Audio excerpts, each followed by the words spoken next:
If I make you feel second best,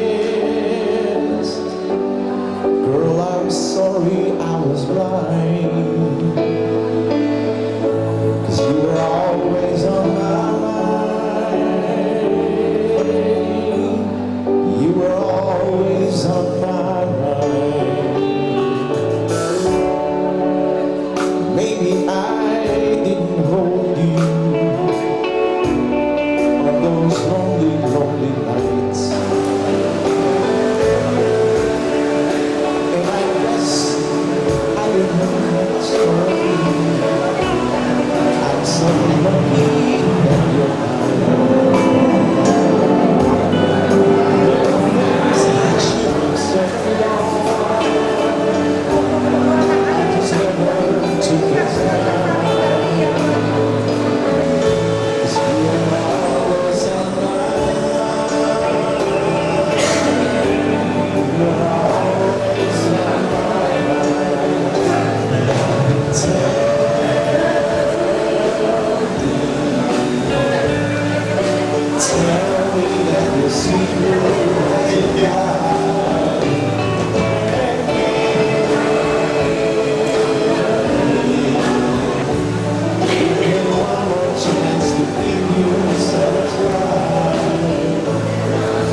someday you want me too much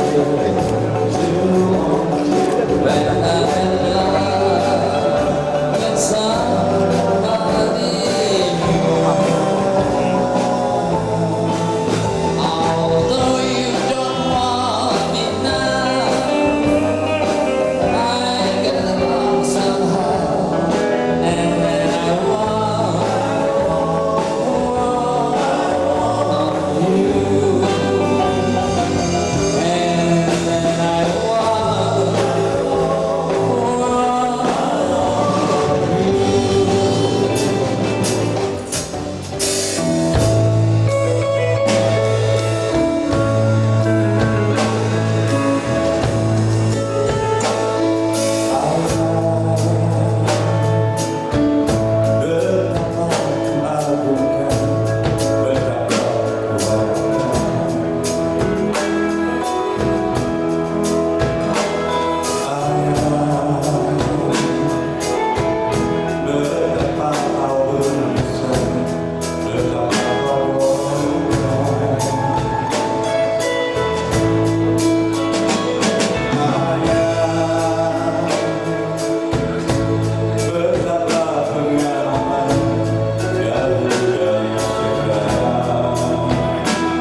Bapak-bapak, ibu-ibu, segenap hadirin dan undangan yang kami muliakan.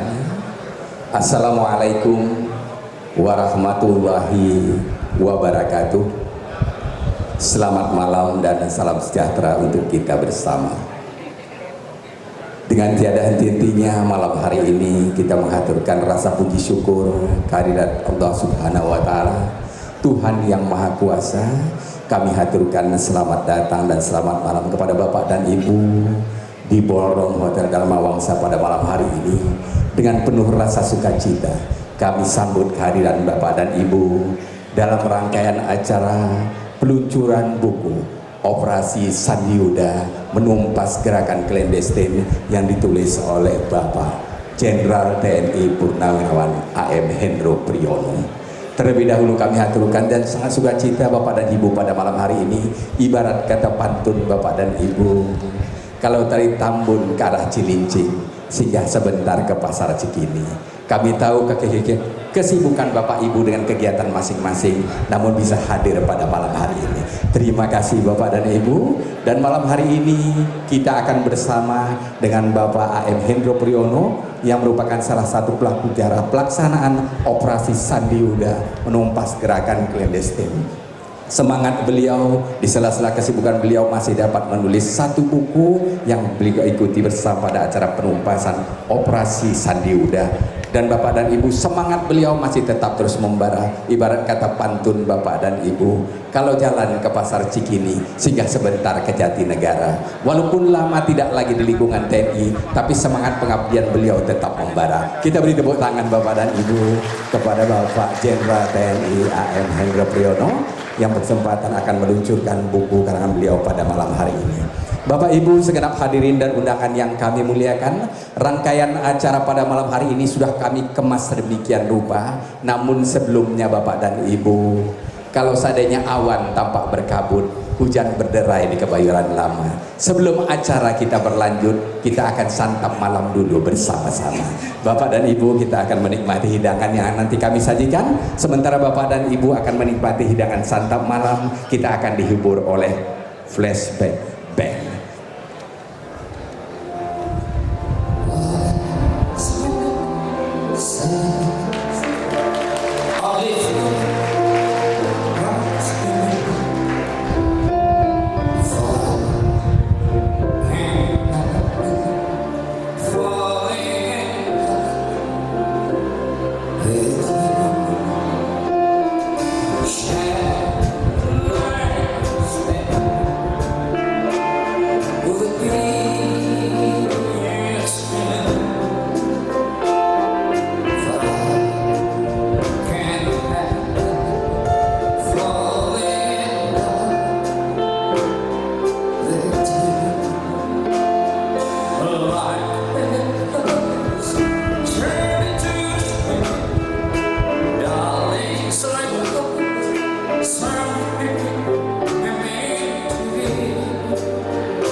sampai akhir tangan bulan.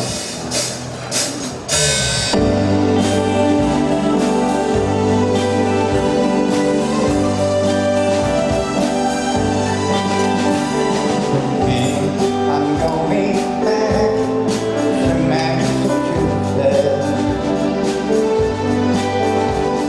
Something that makes me, I must go home. In the lights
mengikuti lanjutan acara pada malam hari ini, berkenan Bapak dan Ibu dengan hormat kami undang untuk berdiri.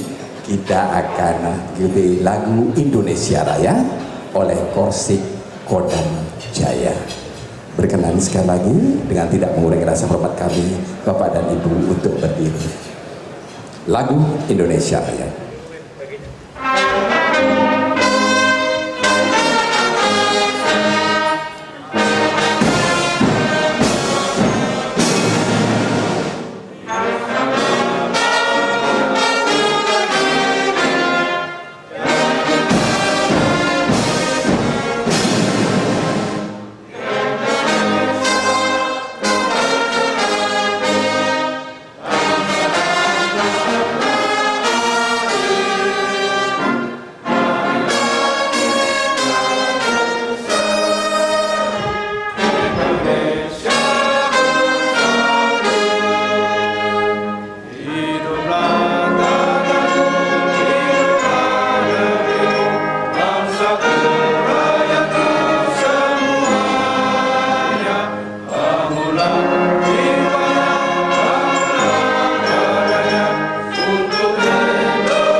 Bapak-bapak Ibu segenap hadirin dan undangan yang kami muliakan, rasa bahagia pada malam hari ini tentu juga kita bersama tidak tinggal oleh Bapak Jenderal TNI Purnawirawan A.M. Hendra Priyono yang menerima kehadiran Bapak Ibu pada malam hari ini.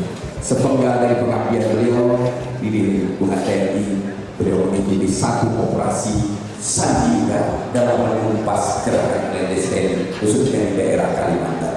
Tentu ini merupakan satu bahagian pengabdian beliau kepada negara dan bangsa dan bersama dengan para prajurit kita dari Kopassus. Bapak Ibu, selanjutnya kita akan mengikuti sambutan oleh Bapak Jenderal TNI Purnawirawan A.M. Hendra Priyono.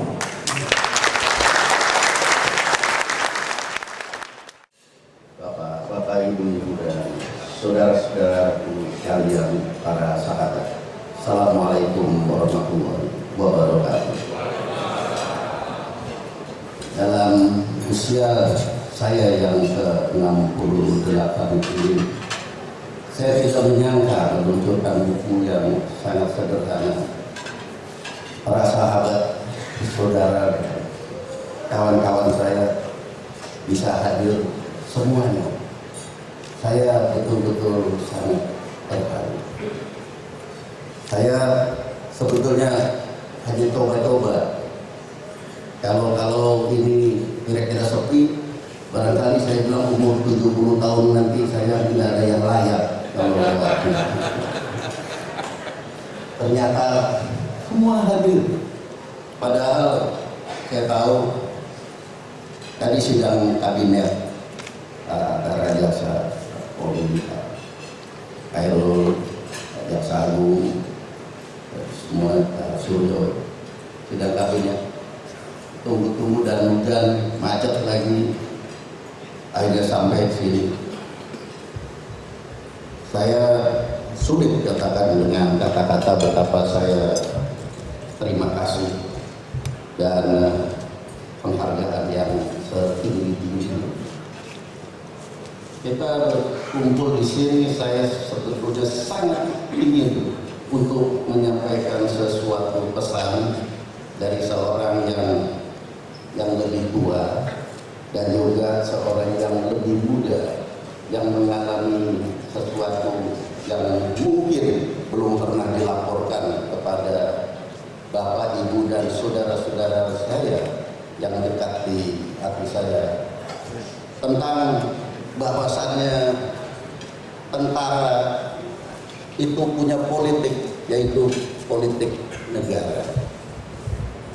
Alhamdulillah di sini juga banyak adik-adik, saudara-saudara, para perwira tinggi militer yang masih aktif.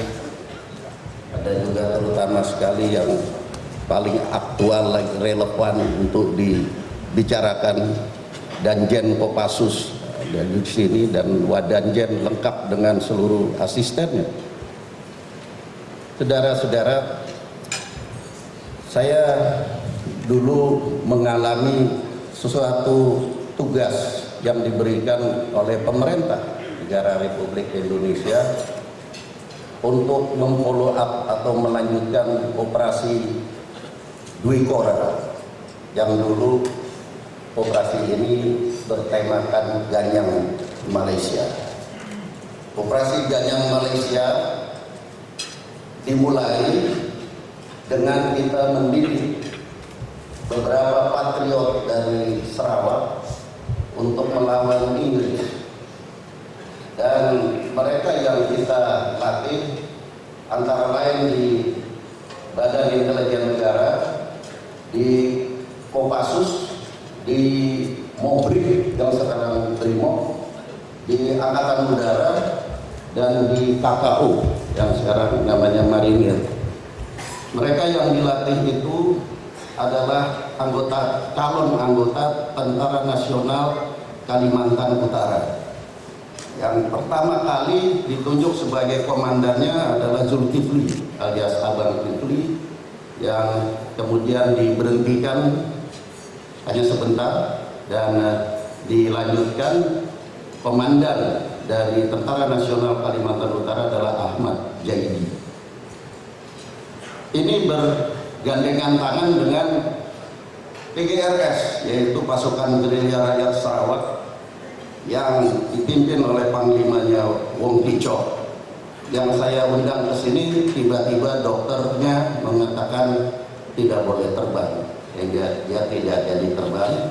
Tapi yang hadir di antara kita adalah mantan Komandan Batalion Paraku Pasukan Rakyat Kalimantan Utara, Wong Hon. Orangnya ada di sana, boleh saya perkenalkan, Saudara Wong Hon.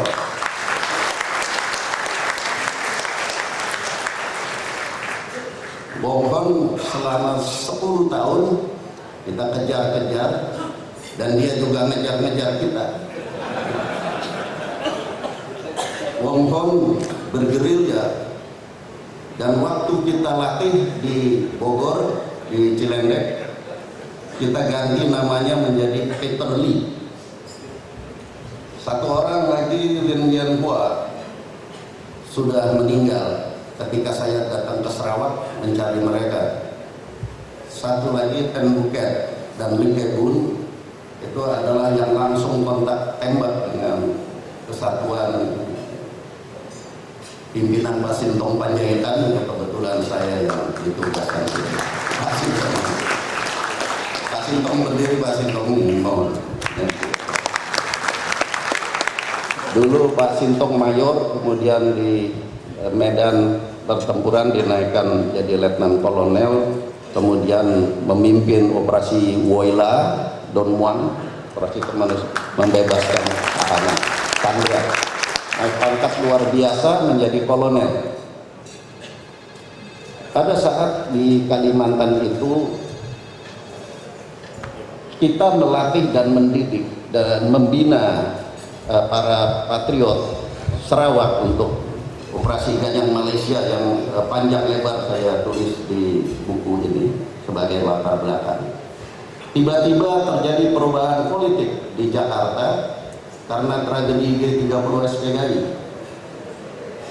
serta merta arah berbalik, dan kita harus melucuti PGRS dan PNKU.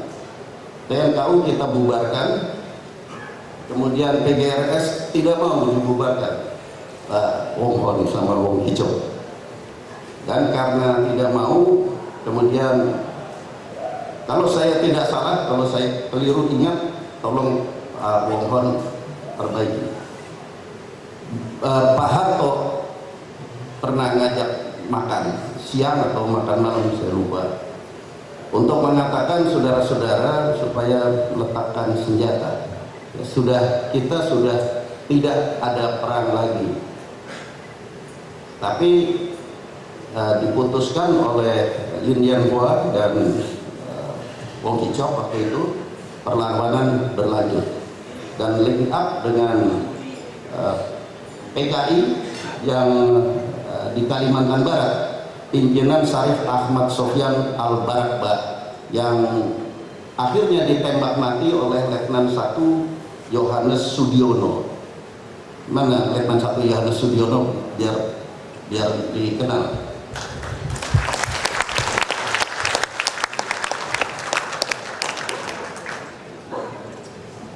Nah, Diono ini yang menyelesaikan di PKI, karena PKI gaya baru namanya di Kalimantan Barat itu link up dengan PGRS Paraku. Jadi PGRS memecah antara PGRS dan Paraku, yaitu Pasukan Rakyat Kalimantan Utara yang dibentuk dan dipimpin oleh saudara Wong Hon alias Peter Lee. Pertempuran terus berlanjut, dan kebetulan sekali Wong Kicok juga tangannya buntung, saya juga kena kebetulan luka-luka. Tapi beliau berdua ini, Wong Kicok dan Wong Hon, ini perwira tinggi, panglima. Saya cuman kapten. Jadi waktu saya luka bukan bertempur lawan Wong Hon, saya lawan kucing kuratnya, lawan Ten Buket. Dan Ten Buket belum pernah ketemu, dan saya udah minta tolong Pak Wong Hon, saya ingin ketemu. Ingin kita mencocok-cocokkan dulu, kamu kena sebelah mananya, saya sebelah mananya. Temanya apa di sini? Yaitu bahwa politik negara adalah politik tentara. Kita alat negara, tentara. Kalau negara dalam kamu maju, serang kita harus bertempur mati-matian, dan kemenangan pertempuran itu tanggung jawab tentara. Dan dulu dalam cerita ini bersama polisi, ABRI mati-matian untuk menyerang dan melawan Inggris. Kemudian karena politik berubah, kita mati-matian melawan bekas murid sendiri, murid lawan guru. Rasanya bagaimana sebagai manusia? Hati rasanya sangat sedih. Tetapi ini tugas negara. Sama saja dengan Timor Leste. 25 tahun kemudian setelah pertempuran demi pertempuran, kita rasanya belum pernah kalah. Saya ingat bagaimana Pak Luhut pasukannya terjun di Bau-Kau, terus dari timur ke barat, yang barat timur kita saling lingkar, musuh kejepit semua. Kita merayakan kemenangan gilang gemilang bersorak-sorai. Setelah 25 tahun, karena kepentingan nasional, pemerintah negara Republik Indonesia mengatakan plebiscit dan kalah, perang kalah. Perang bukan urusan kita, adik-adikku sekalian. Urusan kita pertempuran. Kita harus korbankan jiwa dan raga kita supaya menang bertempur. Itu makanya kita ada, dilahirkan dan digaji, dihidupin oleh negara. Tetapi soal perang itu bukan urusan kita, itu urusan negara. Karena perang menyangkut politik, ekonomi, sosial, budaya, pertahanan, keamanan, dan lain-lain. Itulah bedanya. Secara jelas saya paparkan di buku ini, walaupun buku ini banyak salah cetak dan banyak doktrin-doktrin militer yang saya tulis, tapi ada hal-hal yang di luar teknis, ya, kesalahan-kesalahan, saya mohon maaf. Tim waktu itu adalah tim operasi Sandi Yuda. Tim operasi Sandi Yuda ini adalah operasi intelijen strategis yang dilakukan oleh para komando. Itu namanya Sandi Yuda. Yang ngarang operasi ini namanya Brigadir Jenderal Wijoyo Suyono, sekarang Jenderal bintang 4.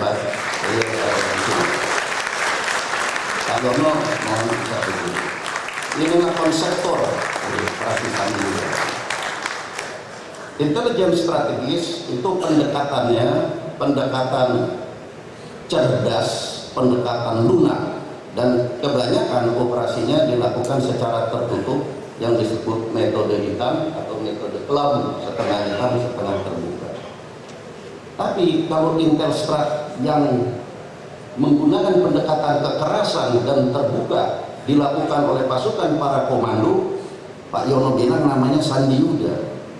Jadi semuanya dengan kekuatan fisik, walaupun juga dengan cerdas dan lunak.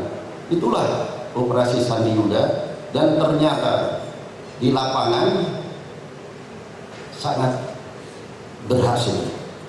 Kita memisahkan PGRS Paraku dengan PKI yang tadinya namanya Pasukan Bara atau Pasukan Barisan Rakyat. Saya diperintah di bawah Pak Sintong Panjaitan bersama kawan-kawan di sini. Lifting saya ada, saya kira banyak termasuk Pak Luhut juga. Pak Wismoyo mendahului sebelumnya operasi.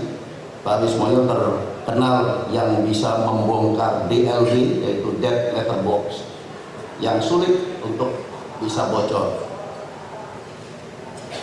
Dead Letter Box ini kurir pakai surat, dan surat itu disembunyikan di bawah batang pohon untuk berbicara sama kawannya, untuk berkomunikasi dengan kawannya. Kalau sekarang gampang bocor karena pakai radio teleponi. Jadi apa saja yang ada di udara ini tidak bocor, semua bocor. Jadi kalau SMS, bapak-bapak, ibu, saudara-saudara sekalian, hati-hati. 6 bulan ke belakang itu bisa di print semua. Itu apa? Bisa di print ke belakang. Jadi semua bisa disadap. Tidak betul. Ada yang bilang BBM segala nggak bisa disadap, bisa. Yang tidak bisa disadap hanya DLB, Dead Letter Box, yaitu yang ditaruh di kotak, diletakkan di satu tempat, yang tahu cuma kurirnya sana dan kurirnya sini. Itu saja. Dan di dalam operasi dulu banyak hal-hal yang kebetulan belum tertulis di buku itu tapi menarik. Mungkin nanti untuk buku berikutnya, yaitu bagaimana dulu salah satu anggota tentara kita dalam keadaan luka-luka tertangkap oleh PGRS. Kemudian karena kenal itu bekas guru kita ini, dipelihara, diobatin sampai sembuh, dicari-cari oleh kita di mana ini, dikira udah meninggal, udah gugur, tapi ternyata ditaruh di satu sungai, pinggir sungai, ditinggal, dan di situ kita temukan lagi. Itu sangat mengharukan. Jadi hubungan antar manusia kita tetap ada sebagai manusia, tapi kita menjalankan tugas, kita sebagai alat negara, mereka sebagai alat partai. Dan akhirnya sekarang sama-sama sudah berubah, nggak ada, ya kita sama-sama manusia, tetap manusia, dan kita saling ketemu. Pesan apa yang kita bisa dapat di sini adalah kalau kita bertempur, kita berkelahi, kita berhadap-hadapan, yang gentle, jangan saling torture, jangan saling menyiksa. Karena nanti kalau udah ketemu seperti ini, ketemu sama Wong Hon, kemarin saya ke Sarawak cari-cari Wong Kicok, ketemu Wong Kicok, itu cuma peluk-pelukan, dan air mata yang menetes hanya karena ingat anak buah masing-masing yang tewas di pertempuran. Itu ceritanya kira-kira cuma itu saja, dan selanjutnya mungkin nanti akan dibahas oleh Profesor Jimli Asidiki. Saya sengaja tidak minta pembahasnya militer. Saya tahu banyak cendekiawan di sini, ada Pak Sayyidiman Suryadi Projo, ya, intelektual TNI yang terkemuka. Saya pikir lebih bagus intelektual dari sipil yang membahas ini.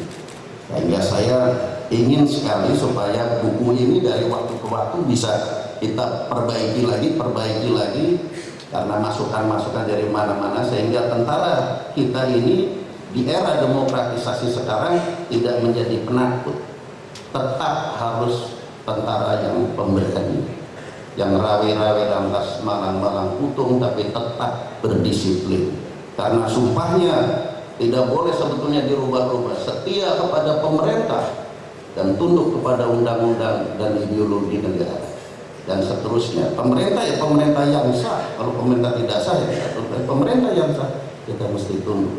Itu pesan dari buku ini.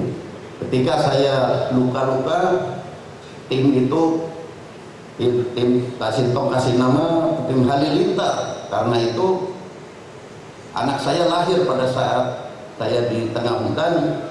Saya nebeng sedikit dari buku ini, nebeng beken sedikit.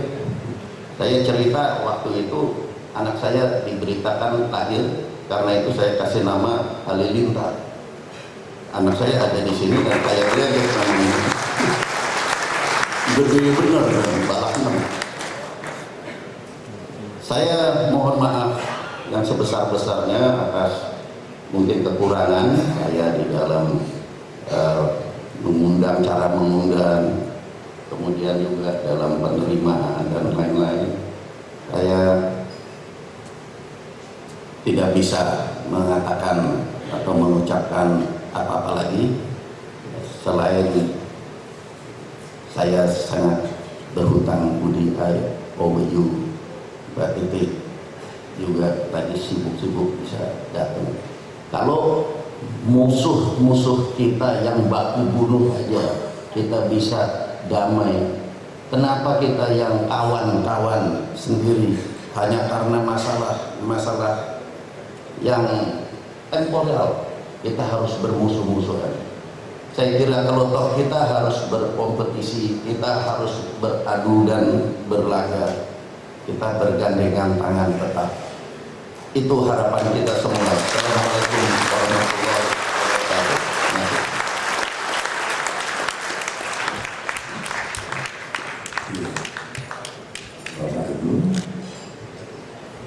Sekali lagi kita berdoa untuk Jenderal TNI Purnawirawan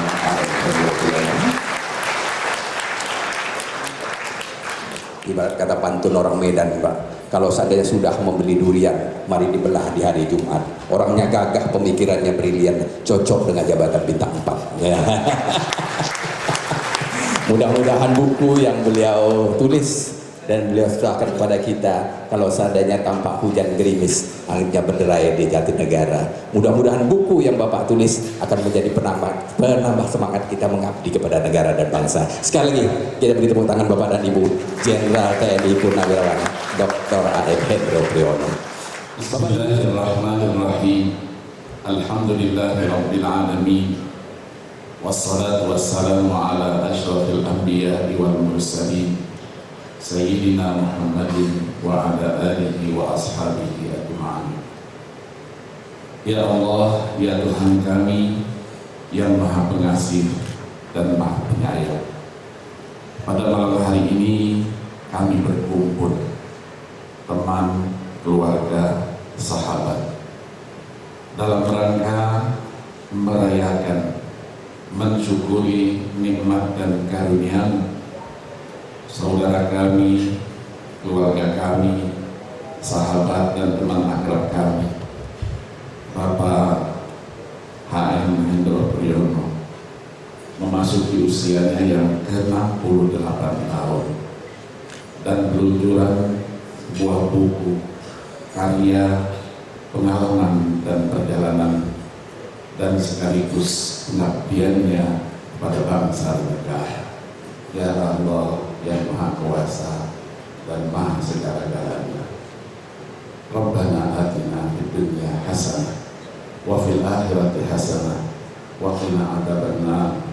Wa sallallahu wasallam ala sayyidina Muhammadin nabiyil ummi wa ala alihi wa sahbihi wasallam. Walhamdulillahi rabbil alamin. Assalamualaikum warahmatullahi wabarakatuh.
Selamat malam dan salam sejahtera untuk kita semua.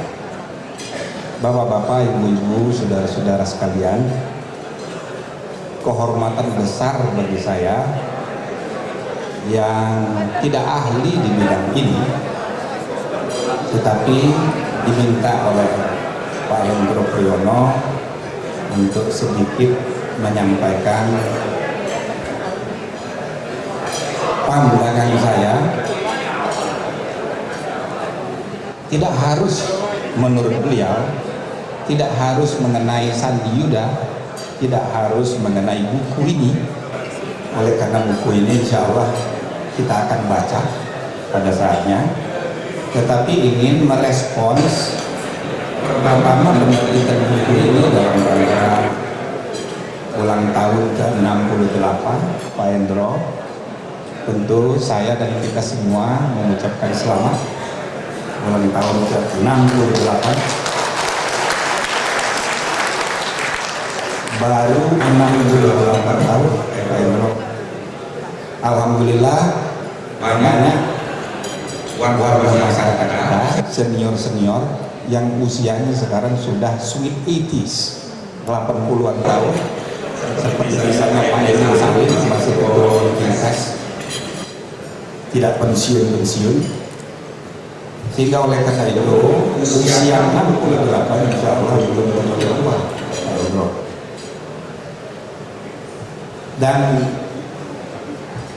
dalam rangka peringatan syukuran pada malam hari ini, Pak Hendro menerbitkan sebuah buku yang buku ini sangat banyak mengandung nilai-nilai kejuangan yang bagi generasi sekarang kita mencatat perkembangan waktu sangat cepat.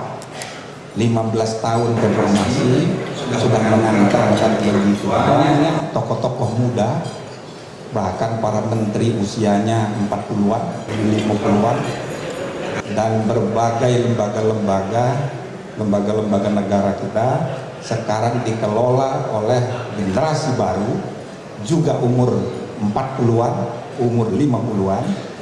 Dan oleh karena itu buku seperti ini terasa sangat penting untuk generasi sekarang. Kita bisa bayangkan regenerasi yang begitu cepat di negara kita ini, jikalau nilai-nilai kejuangan sebagaimana termaktub di dalam semangat penulisan buku ini tidak ditransfer dengan sebaik-baiknya pada generasi sekarang, maka kita kehilangan jembatan intelektual. Kita menyaksikan bahwa perjalanan kekuasaan bernegara kita tidak terarah, mulai sepertinya dari nol lagi dan tidak ada kesinambungan. Dan oleh karena itu kita menyambut baik buku ini, dan kita harapkan semua tokoh-tokoh pejuang-pejuang masa lalu bersedia menuliskan pengalaman-pengalaman hidup masing-masing untuk ditularkan semangatnya kepada generasi yang sekarang ini. Saya kira ini yang sangat penting, yang perlu kita ambil semangat dari buku ini. Dan yang kedua dari peristiwa malam ini juga kita mencatat tadi moral di balik buku ini maupun peristiwa yang malam ini kita saksikan. Saya sangat terharu mendengar tadi Bapak Hendro Priyono sangat menghargai, antara lain tadi dikatakan bahwa politik tentara adalah politik negara. Dan yang kedua, dari cerita tadi kita juga tergambar bagaimana Pak Hendro bisa menghadirkan teman-temannya, jaringannya luar biasa malam ini. Yang saya sendiri waktu saya masih aktivis pemuda, aktivis mahasiswa, sudah kenal sama Pak Hendro. Sampai saya sekarang ini, saya tidak membayangkan bahwa Pak Hendro begitu luas jaringannya dan hadir semua malam ini. Alhamdulillah.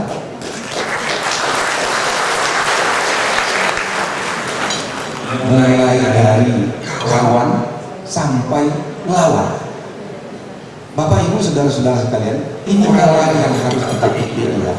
Kalau Pak Hendro dengan lawannya saja bisa berteman, masa kita dengan sesama kawan sendiri harus bertengkar setiap hari.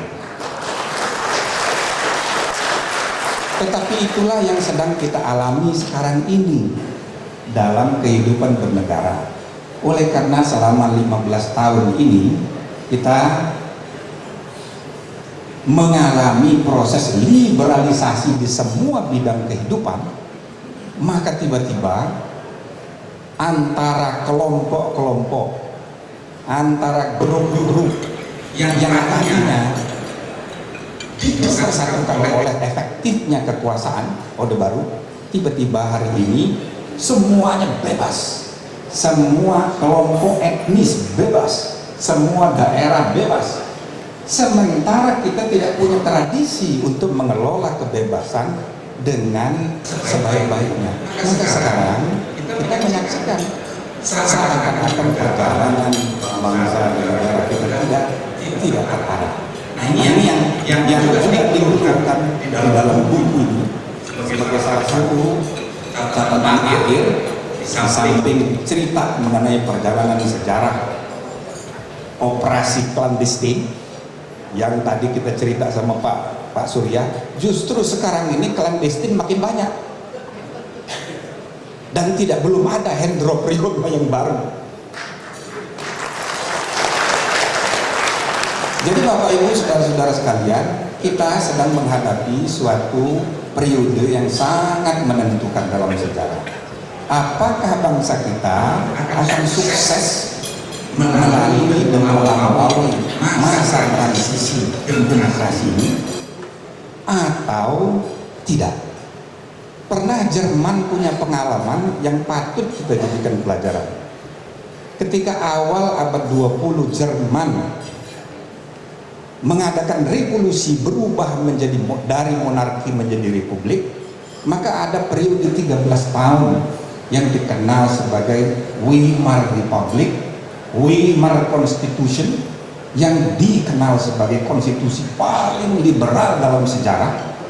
Dan selama 13 tahun bangsa Jerman menikmati kebebasan dari keadaan sebelumnya tidak punya tradisi kebebasan.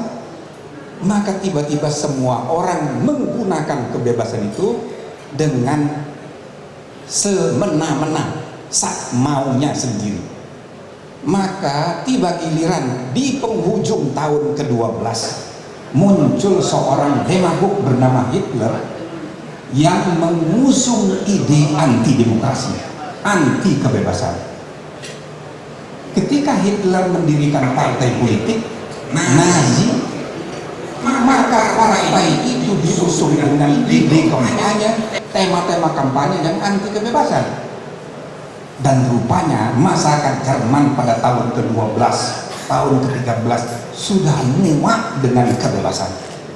Karena itu hasil dari pemilu itu Nazi memenangkan pemilihan umum, dan sesudah Hitler memenangkan pemilihan umum, pekerjaan pertama yang dia lakukan ialah membubarkan semua partai politik yang menjadi lawannya.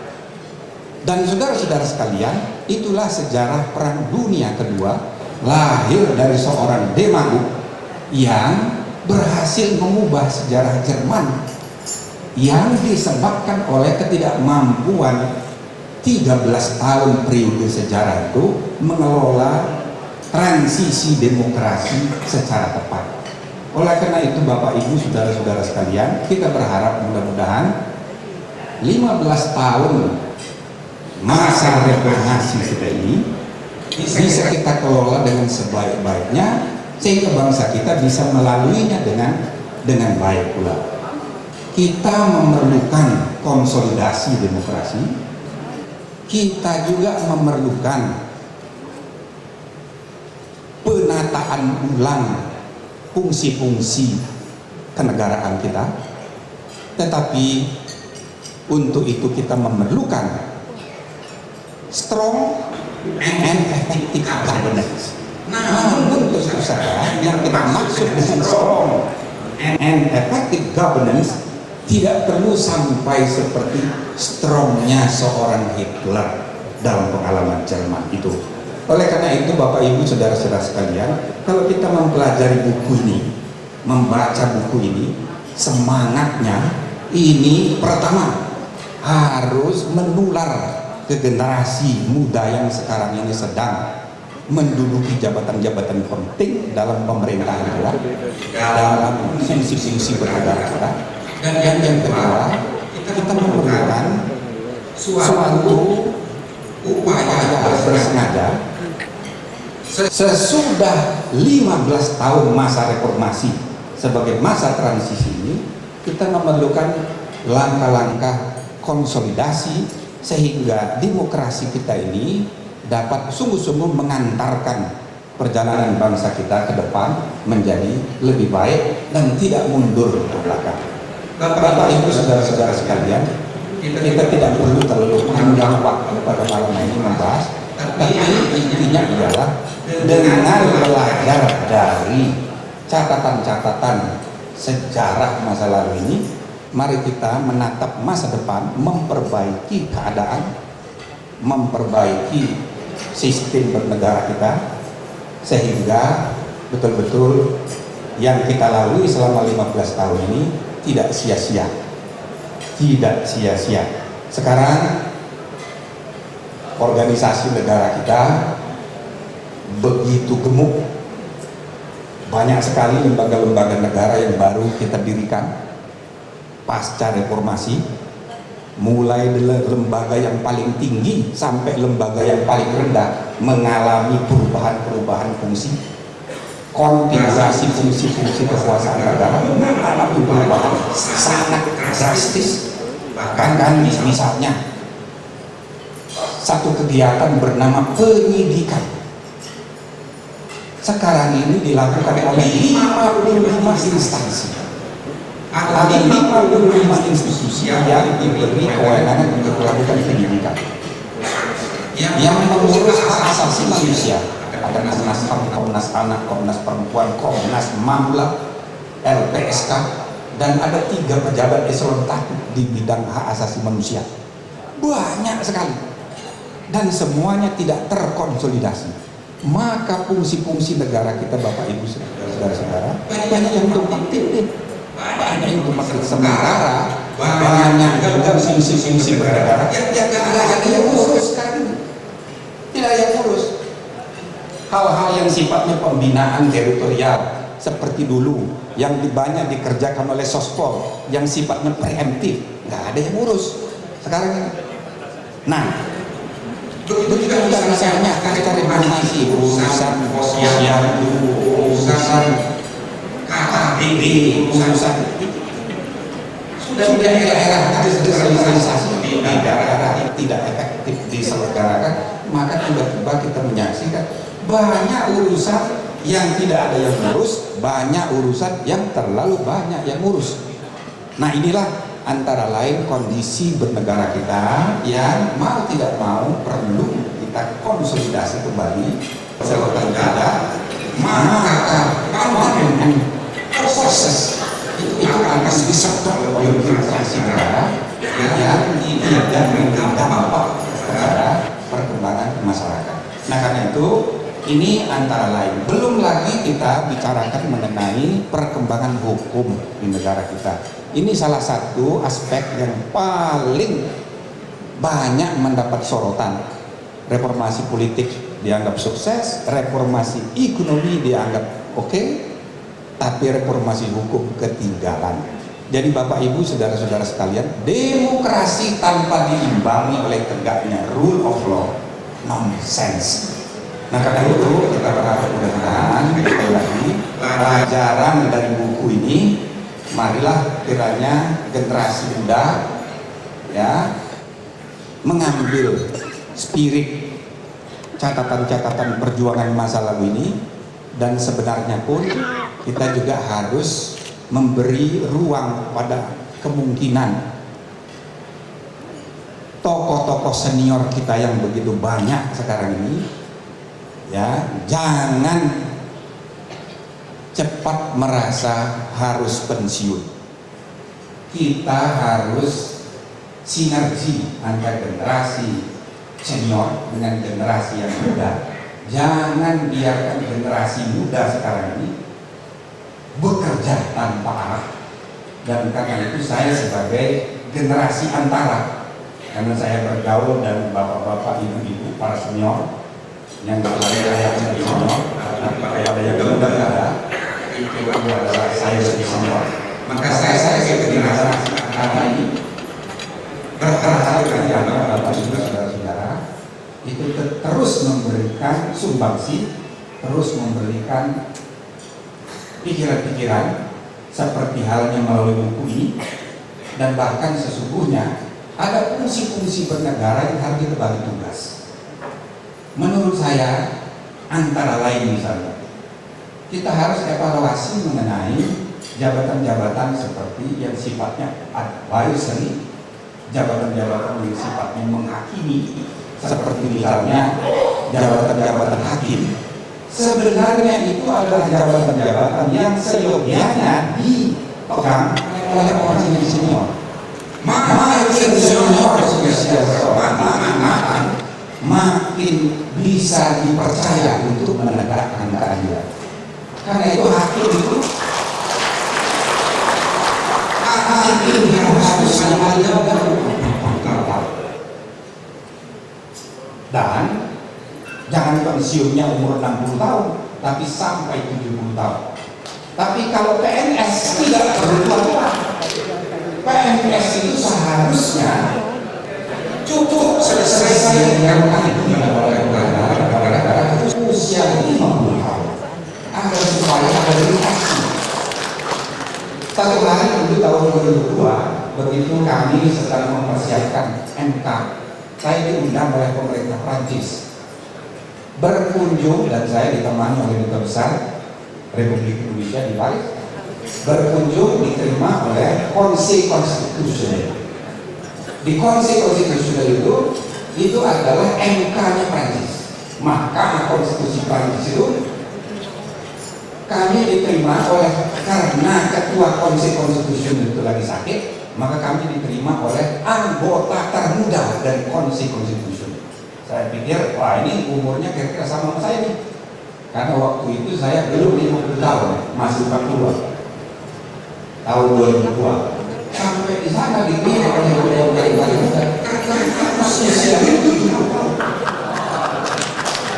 Dan dia adalah mantan ketua parlemen, mantan menteri dalam negeri, mantan menteri pendidikan. Dia adalah anggota Conseil Constitutionnel termuda. Jadi Bapak Ibu saudara-saudara, ada pekerjaan-pekerjaan yang seharusnya diberikan kepada para senior. Dan itulah sebabnya di Undang-Undang Dasar kita, MK itu satu-satunya jabatan yang disebut negarawan. Nah harusnya yang menjadi hakim konstitusi negarawan ya ini sudah senior-senior. Jangan masih umur 40-an yang masih punya banyak cita-cita. Nah ini jadi masalah. Jadi sebenarnya ada jenis-jenis jabatan seperti itu. Nah, tetapi untuk pegawai negeri, sebaiknya pegawai negeri itu makin cepat pensiun makin baik. Jangan memelihara cita-cita orang desa ingin pensiun PNS dengan uang pensiun yang tidak seberapa. Jadi orang-orang yang bekerja di pemerintahan itu harusnya dia masih punya vitalitas, umur 50-an dia sudah pensiun, masuk ke dunia kerja, sehingga dunia kerja juga menjadi dinamis. Jadi Bapak Ibu saudara-saudara sekalian, perlu kita pikirkan ulang mengenai semuanya. Apalagi Bapak Ibu, makin berhasil kemajuan pembangunan bangsa kita akan mengalami juga nanti nasib seperti Jepang yang penduduknya mengalami aging makin tua. Ini saya rasa perlu untuk kita pikirkan bersama agar supaya transmisi dari masyarakat itu bisa sebenarnya untuk bangsa. Saya kira ini saja sebagai tambahan. Kalau tadi dijelaskan oleh Pak Indro dan juga buku ini menuliskan hal-hal yang sifatnya historis sejarah, maka saya ingin menjadikan buku ini juga bahan bagi kita untuk melihat ke depan. Hanya dengan kemampuan berbeda melihat masalah hal-hal yang kita jadikan pelajaran, kita dapat mempunyai, kita berhak mempunyai impian moral tentang masa depan. Saya kira inilah Bapak Ibu, Pak Romo dan Ibu sekali-kali lagi terima kasih sebenarnya bukan awal tapi yang ngomong sendiri sesuai dengan nama Pak Romo. Itu saya katakan ngomong apa itu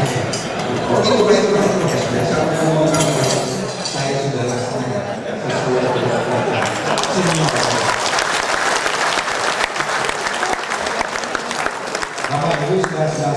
sekali lagi kita doakan mudah-mudahan sampai ke depan umur 68 Pak Ibro belum tua, masih bisa menjadi anggota konstitusi termuda. Assalamualaikum warahmatullahi wabarakatuh. Terima kasih Bapak Profesor Dr. Jimli Asyidiki. Sekali lagi Bapak Ibu, kita beri tepuk tangan untuk Bapak Profesor Dr. Jimli Asyidiki dari Cianjur ke Sukabumi, singgah sebentar ke Surabaya. Sekalipun hancur langit dan bumi, NKRI harus tetap jaya. Tepuk tangannya untuk NKRI Bapak Ibu. Kini saatnya kita akan melihat langsung secara verbal penayangan tentang operasi Sandu Yuda menumpas gerakan clandestine. Bapak dan Ibu, kini kita akan tayang operasi Sandu Yuda menumpas gerakan clandestine.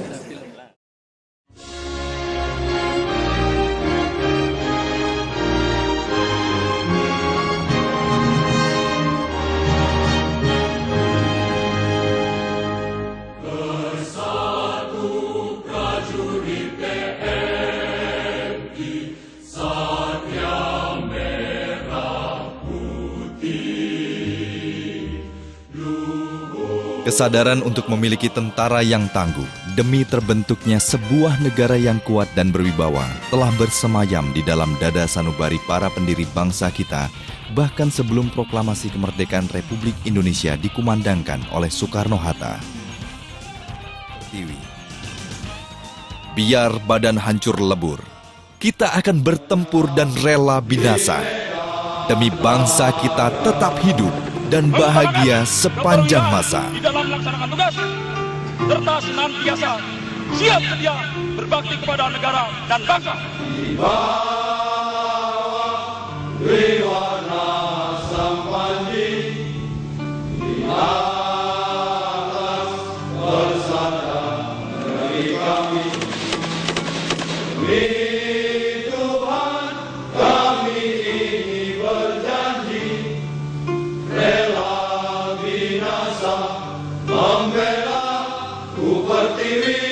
Hormat, senjata!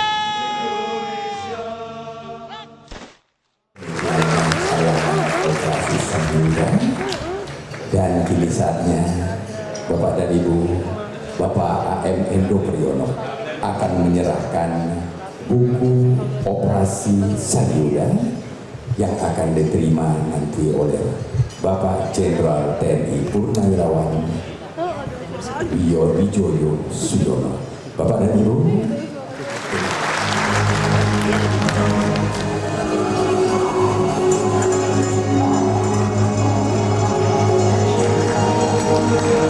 boleh kita tepuk tangan Bapak dan Ibu untuk Bapak Jenderal TNI Purnawirawan Wijoyo menyerahkan buku operasi Sandu Yuda kepada Jenderal TNI Purnawirawan Wijoyo Suyono.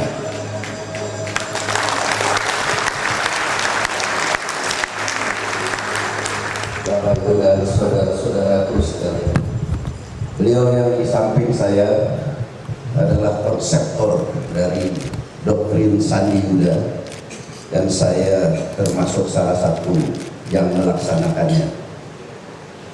Keberuntungan saya belajar dari beliau adalah ketika saya diberhentikan dari Komandan Peleton Kopassus, kemudian ditarik beliau menjadi ajudan Komandan Jenderal Kopassus, dan di situ saya belajar, dan kemudian beliau kirim saya ke Kalimantan untuk bertempur dan menjalankan konsep-konsepnya. Dan ternyata berhasil dengan sangat baik menurut saya. Karena akhirnya perangnya kan lain gitu. Itu juga begitu. Jadi saya ucapkan terima kasih Bapak Wijoyo Suyono atas nama seluruh teman-teman kami yang melaksanakan tugas, dan saya bangga atas apa yang telah kami kerjakan dan atas nama mereka yang gugur juga, Bapak. Kami menyerahkan buku ini sebagai laporan apa yang telah kita laksanakan.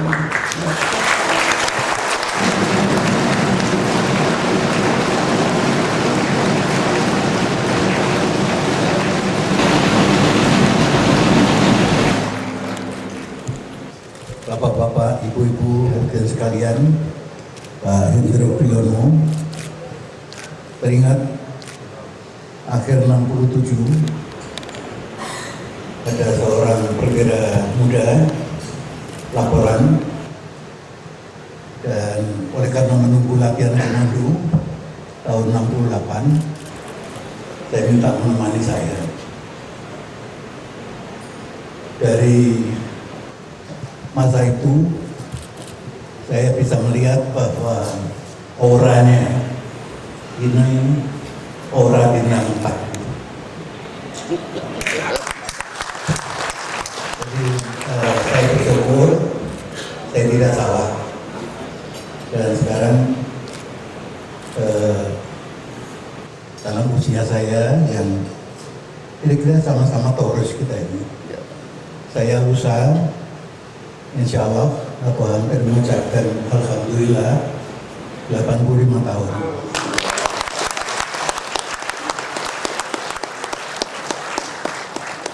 Katanya lucu-lucunya. Ini Pak Hendro masih nakal-nakalnya. Kalau 90 ke atas biasanya mulai manja. Bukan minta mobil tapi minta kursi roda. Terima kasih Pak Hendro, saya tidak bisa sampaikan apa-apa mengenai topik. Memang ada dua orang dalam sejarah. Mungkin yang pertama adalah Sun Tzu yang 5 abad sebelum Kristus, belum Masehi.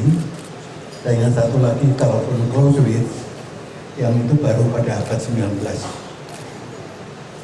yang menekankan ada dua yang penting, leadership dan strategi. Dan leadership itu jelas based on character. Semua ini mengalir sampai kepada Sandi Yuda. Dan kalau begini saya ingat almarhum dulu Kapten Benny Murdani, Brigadier Jenderal Benny Murdani. Di sini ada Pak Samsudin. Kita membentuk Departemen Pasukan Khusus yang pertama tahun 60, Pak Samsudin. Ini mungkin the last Mohican dari Departemen Pasukan Khusus tahun 60 yang sasarannya adalah Merauke pada waktu pembebasan Papua, dan banyak yang tidak kembali, dengan sasaran satuan tugas 1 adalah di Biak dan Satgas 2 di Jayapura. Saya tidak akan berkepanjangan, dan sekali lagi terima kasih saya mendapatkan buku ini, dan saya bahagia. Katanya ada pepatah Cina lama yang mengatakan, if the son does not turn out to be better than the father, would fail, katanya. Dan ternyata the son is better than the father. Terima kasih.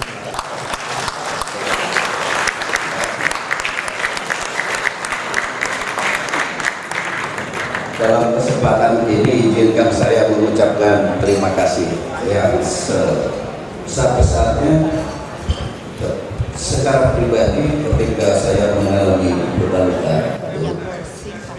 dirawat dan diobati oleh Kolonel Dr. Wijoyo, Kolonel Purnawirawan Dr. Wijoyo. Saya ucapkan terima kasih atas apa yang telah dia lakukan. Selamat datang ya. Yang kedua, saya juga ingin ucapkan terima kasih kepada bekas musuh juga, Wong Hon beserta istrinya yang dokter. Ya. Istri ini juga 10 tahun di perjalanan, dan senjatanya bukan pistol yang ringan, tapi Gatling senjata 10 tahun. Dan ini mengobati semua, bukan cuma gerilya yang luka-luka di pertempuran dia obati, tapi Yang saya cerita tadi, ada salah satu juga anggota TNI yang luka-luka dioperasi. Untuk itu di depan forum yang terhormat ini, saya ucapkan terima kasih. Kami ucapkan terima kasih pada Dr. Setiawan.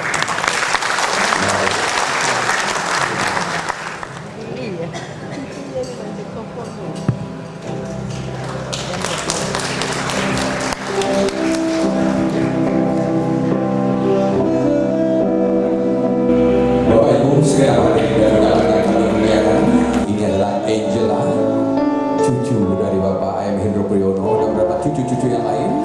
Ini mengucapkan selamat ulang tahun kepada Bapak A.M. Hendro Priyono. Ungkapan rasa bahagia ibu segenap keluarga, putra putri dan cucu tercinta. Mudah-mudahan Bapak A.M. Hendro Priyono, ayahanda, eyang, senantiasa diberkati selalu diberkati, diberi kesehatan dan kebahagiaan.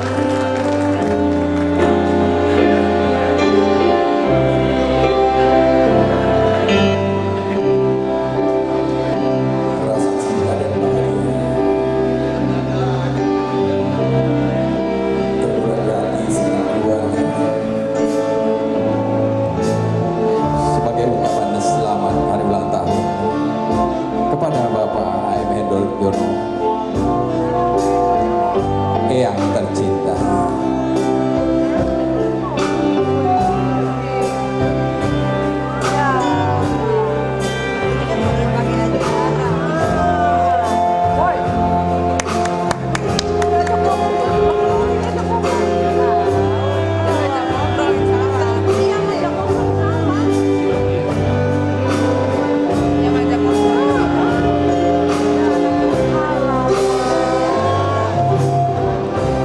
Sekali lagi Bapak dan Ibu dengan hormat mohon tepuk tangan yang meriah untuk Bapak A.M. Hendro Priyono, satu dari cucu-cucu tercinta.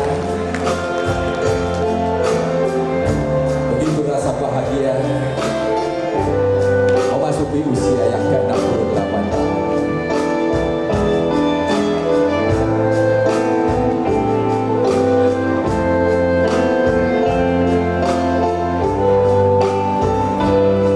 Iya, rasa kasih sayang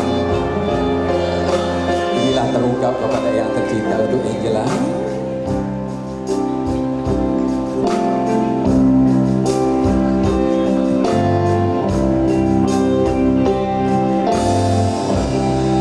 Yang paling bertanggung jawab itu saya. Ini kejutan yang tidak terkejut, tidak lucu.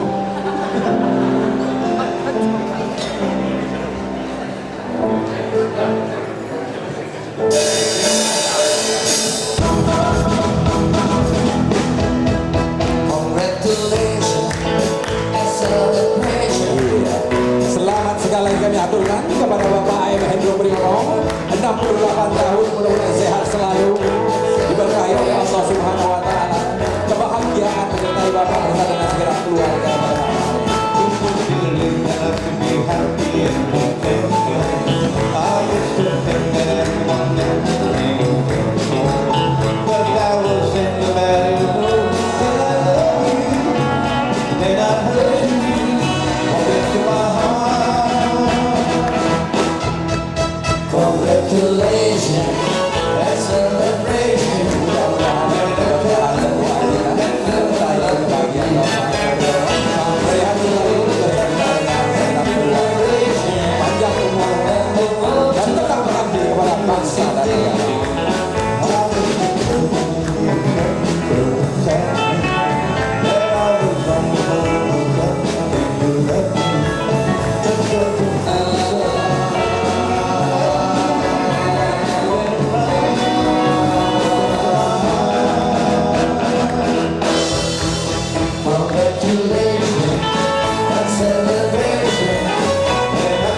I just want to say happy birthday to my grandfather, 68 years old. Happy birthday, Opa.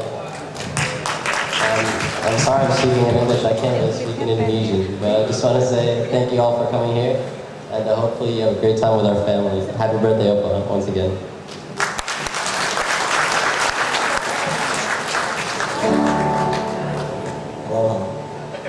Hello everyone, yes, I'm also speaking English because I don't really understand Indonesian. First of all, I would like to address the very important man on my right.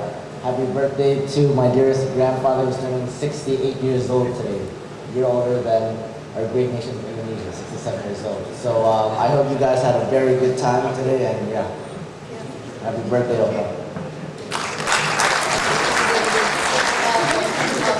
I'm a little shorter than Alexander. I'm sorry, I'm also speaking English. My Indonesian isn't very good. I really hope you liked our surprise, Opa. It's our birthday present to you.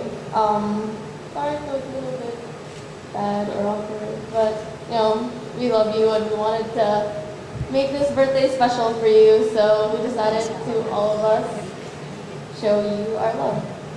Happy birthday, Opa.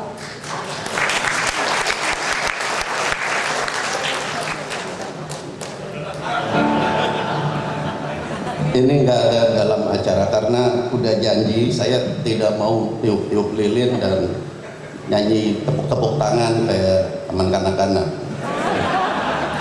Hanya ada peluncuran buku. Tapi ini yang bertanggung jawab ini istri saya ini, yang rekayasa. Saya mohon maaf yang sebesar-besarnya karena sebetulnya ini forumnya ini Pak, nggak pas ini. Malu saya.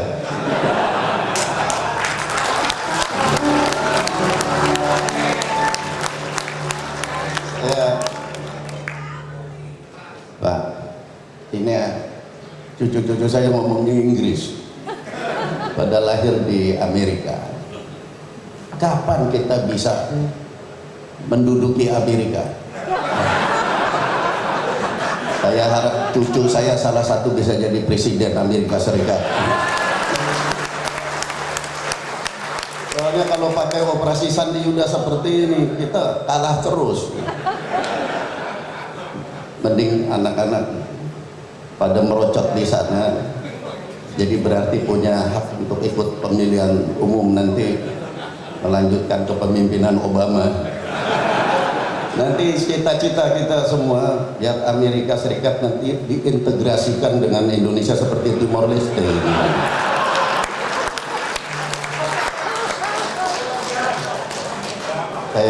Sekali lagi saya mohon maaf atas acara ini.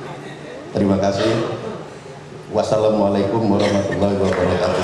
Waalaikumsalam warahmatullahi wabarakatuh. Terima kasih Bapak Ibu, kita tepuk tangan sekali lagi untuk Bapak A.M. Hendro Priyono bersama dengan keluarga. Terima kasih.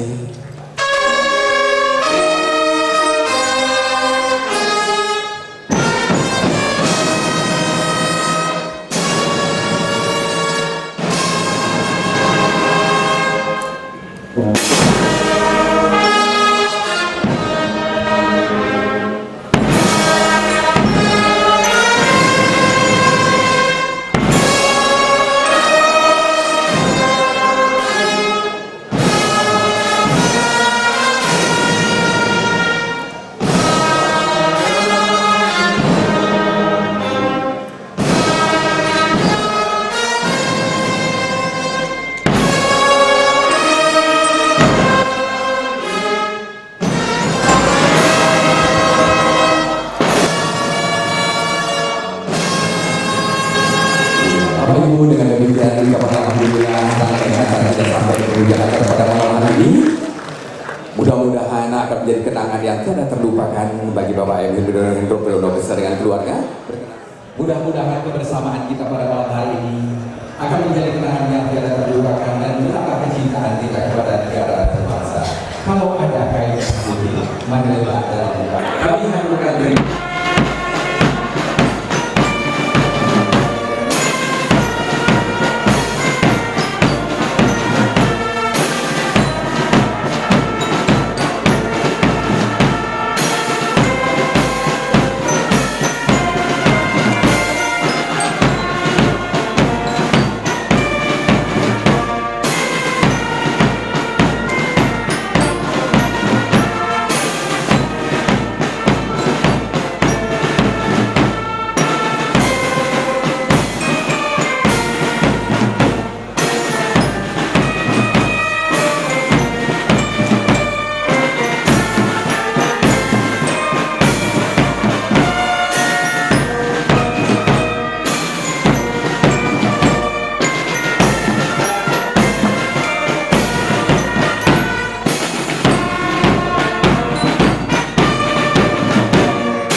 You got the hurt,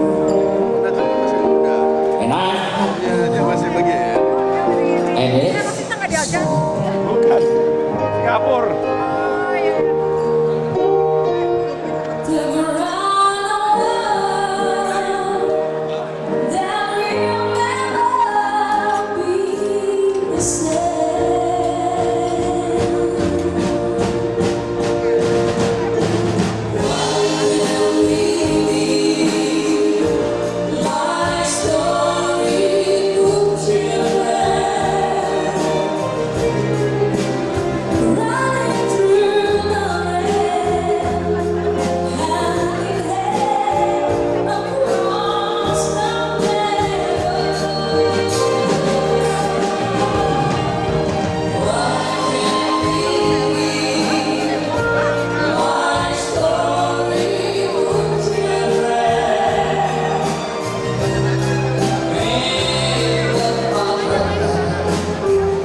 Enggak, saya enggak lagi.